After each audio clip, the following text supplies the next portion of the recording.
These are our top 4 resources for funding your real estate deals, none of them being with your own money.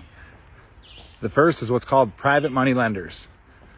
These are just people that have money sitting in a retirement account or in the bank or somewhere else where it's not working well for them. They're not getting a good return on investment. The interest rate basically sucks.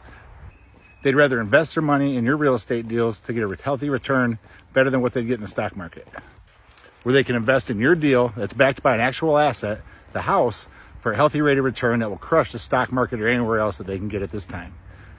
Over the past 14 years, we've built our entire business around this method using private money lenders. The next resource would be called hard money lenders. This is more institutional lending. It's businesses built on lending. Their job is to lend on real estate deals. The challenge with this is the interest rates are usually much higher, and there's other points and things involved in the front end. It's more expensive money to borrow. The last 2 are both credit unions and local community banks. The pros about working with these are a lot of times they're really into working with small businesses, especially real estate based. And usually a lot easier to work with when you're getting your credit lines, your refinances, even small loans for other things. The key to any type of lending that you use is always make sure you give your lender a great experience.